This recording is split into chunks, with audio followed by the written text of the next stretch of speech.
Hey everyone, welcome to the show. I have some news to share with you guys about some consequential elections that are taking place tomorrow.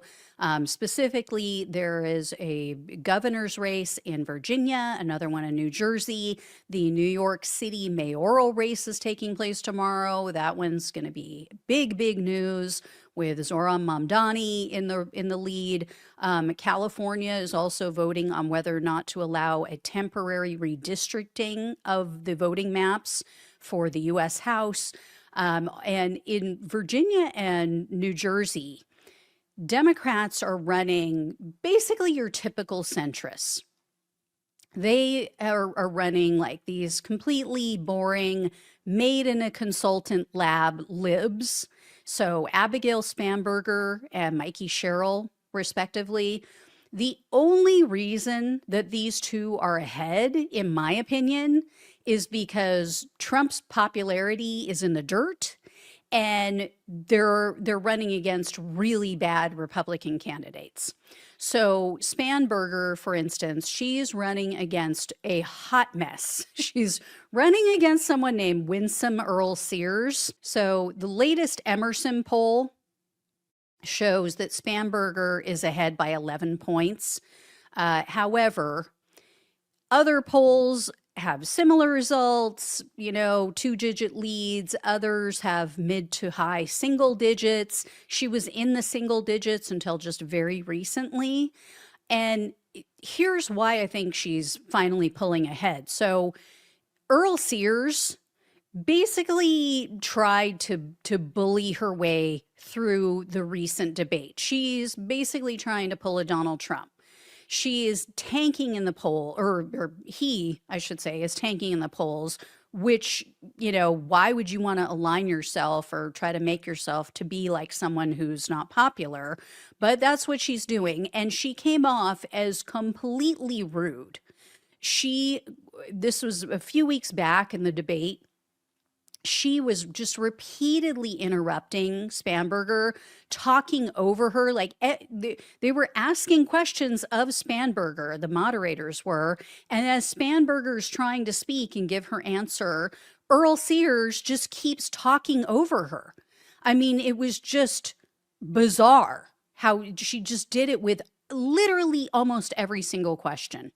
Whereas when she was speaking, Spanberger was totally polite, sat there and just let her go. And I was listening to a focus group, and they definitely thought this was specifically a Virginia group talking about this election, and the voters were not having it. They were very turned off by Earl Sears. And Republicans, they've kind of become like a one-hit wonder. Like the only thing that they know how to talk about anymore is trans issues. It's all about transgender issues.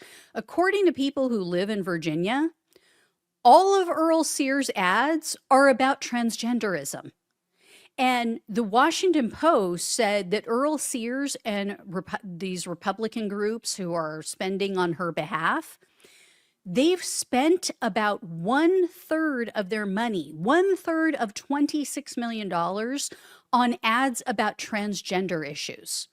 It is so weird how this is the only thing that they know how to do anymore. It's like that was what worked.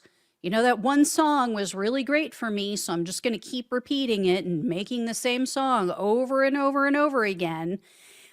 So this is what they're using to distract them from the fact that they're failing. They're not doing anything to ease inflation. They're not doing anything to help make healthcare more affordable. If anything, they're making everything worse. Now, I was thinking about it. To be fair, Trump has kind of hamstrung them. He's kind of hamstrung all of these Republican campaigns because over and over again in every single poll and every single focus group, the number one issue across the country right now is cost of living. Well, think about it. They can't talk about that, right? If they talk about, oh my God, the economy is so bad and I'm going to help you and I'm going to help with costs and I'm going to reduce the, cost of living in the state, that's going to be basically calling out Trump. it's going to rightfully be making Trump look like the failure that he is. So they're stuck. They can't talk about that. They can't talk about Trump ending wars because he hasn't. They can't talk about pretty much anything that he's done other than closing up the border. So they're stuck talking about that and culture war BS. And people don't care what another adult does with their body when they can't feed their family. They don't care what another person chooses to do or who they choose to love when they can't afford to take their sick child to the doctor. Funny how that works, right? So again, if not for such negative polling for Trump, such a negative political climate surrounding the Republican Party, I don't think Spanberger would really be in the lead, especially not by double digits, right? And she should be running away with this. Given all of the Doge cuts, how many people from her state have been fired by the Trump administration, how hard this shutdown is hitting that state because of so many people who live there work for the government. Some of them are working without pay right now. So she should be blowing it up. Like she should be ahead by 30 points. And instead, she has this, small but comfortable lead. Same thing in New Jersey. So, Mikey Sherrill, she's running ahead of Republican Jack Ciattarelli, although it was really neck and neck for the last few weeks. So definitely not by as much as she should be ahead. Part of the problem is Ciattarelli, he appears to be not really enthusing voters that much. The thing is, number one, he's flip-flopped on Trump. So he used to be just a regular Republican, not on board with the MAGA agenda. Now he realizes, after he's run a couple times, I got to get on board with this, got to get on the MAGA train. So now he's all, I'm hardcore MAGA, I'm so for Trump's agenda. But there seems to be a lack of enthusiasm, especially among Hispanic voters who went for Trump last year. So check this out. Politico published this article, and in it they were talking about how Trump was the first Republican to win in the county of Passaic for decades now. He won 52% of the vote in this county, and it's a very large Hispanic population. About 42% of the population in this county is Hispanic. So by and large, they went for Trump, mostly on the economy. Okay. Well, strategists told Politico, quote, lack of enthusiasm is the issue. They said that unfortunately, there's no enthusiasm, it seems, for Sherrill as well. So neither one of them are picking up these 2024 Trump voters, or at least the majority of them. And Politico wrote, quote, the signs of lagging enthusiasm are evident on the ground. A trip up Main Avenue, which cuts through the city of Passaic, heading into Clifton and Peterson, is devoid of campaign postings or early voting signs. And people are saying on the ground, neither one of these candidates is doing a good job of advertising. So local activists, volunteers are complaining about this. One volunteer told Politico, quote, it's like they're literally trying to get people not to vote. And she said that she has been door knocking, she and a bunch of other people from her group. They said basically out of any 60 voters that they speak with, 40 are planning to stay home. Only 20 out of the 60, 1/3, are going to come out to vote. And it seems like the only thing pushing Sherrill ahead of Ciattarelli is, again, Trump's waning popularity, anger about his immigration policies, definitely, especially among these Hispanic voters. So they're pissed off at Trump, who they by and large voted for last year, because of how he's handling immigration, when he said, I'm going to do mass deportations. But then on the other side, they're not excited about Mikey Sherrill. And Politico said, quote, immigration is also bubbling as a flashpoint of the Passaic residents who spoke with Playbook about the election, all named immigration, ICE raids, and deportations more specifically as their chief concern. So these races stand in very stark contrast to what we're seeing in New York. Depending on which poll you look at, Mamdani is up by anywhere between 6 and 16 points. More recently, he was up by more than that, I should say, as well. More recent polls show that it's narrowing, like Cuomo somehow, unbelievably, is narrowing the gap with him. But Mamdani has all the enthusiasm. It is through the roof. So Newsweek reported yesterday, Mamdani is getting close to 1 million votes. That hasn't happened since 1969.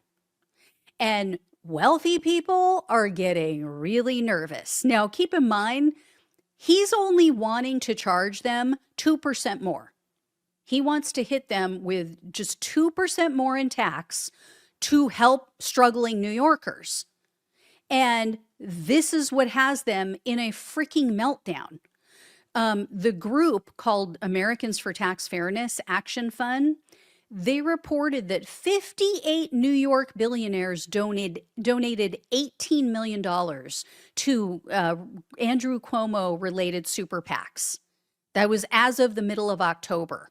And I'm pretty sure they're probably shoveling out more money right now. And that includes this man you see here on your screen, Mike Bloomberg, you know, the so-called Democrat, the guy who ran for the Democratic Party. Yeah. I love it. I love that these greedy ass pricks have to open up their cold ice hands and spend their blood money on this.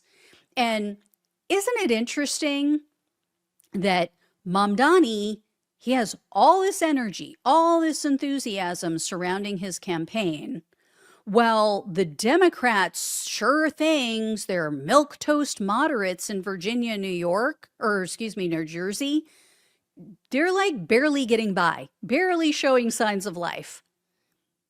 Yeah, so tomorrow, it's not only going to be a bellwether, it's not only going to be a sign to Republicans on the way the country is leaning and how the country is feeling, it's also going to be a sign for the Democratic Party of like, this is what we want, this not so much. So odds are Sherrill and Spanberger will win. But if they win by a very small margin and Mamdani runs away with it, which I think he will, and I've mentioned this before on the show, I think that the polling is missing a lot because the problem is it's a good thing for him. A lot of Trump voters are voting for Mamdani. They have come out and said they're voting for Mamdani. The reason it didn't show up and the reason it, he didn't make like a big splash in the primary was because all of those people are registered Republicans. Well, to vote for the Democratic candidate in New York, you have to be registered as Democrat. Those people were not registered, so they didn't vote in the primary. But now they're saying they are going to go for him in the general election. So I think it's going to be a shock tomorrow to the Democratic establishment. I could be wrong, but I don't think so. There's a first time for everything. Anyway, the redistricting attempt in California, that appears to be a done deal. I mentioned this in another video. Numerous polls show a comfortable lead for the yes vote. I've personally seen a lot of enthusiasm on the Nextdoor app where I live. I've also seen a lot of opposition, and I've seen a lot of misinformation being shared. So the most widely spread lie is that Prop 50 is going to allow undocumented immigrants to vote without showing ID. has nothing to do with that. Prop 50 has nothing to do with that. One thing that concerns me, and I did mention this also in the other video, is that Trump is sending poll watchers to like 4 different counties in Southern California. Our California Attorney General is sending people to watch them. He's watching the watchers, but it still could depress turnout, especially with voters of color. On the other hand, the New York Times reported that some Hispanic voters are so pissed off about Donald Trump's raids that it's actually inciting them to get out there and vote. So, we'll see. We'll see tomorrow. I believe I will be live with this space, with the progressive collective that I'm a part of. It should be tomorrow night. I have to go check my email to make sure that it's still on. If it's not over there, then it will be on my channel. But the plan is, I believe, to have live election night coverage over there. So be sure to join me over there. I believe it's starting around 4 or 4:30 p.m. Pacific time, 7:30 p.m. Eastern. So anyway, and I will have my regular show tomorrow as well. So anyway, guys, thank you all so much for watching and listening. Please like, please share, please subscribe, get out and vote if you are in one of these areas. Send a message to Donald Trump and his Trump pumpers. If you can donate to the show, I truly appreciate it. Love you all. Take care. Talk with you soon.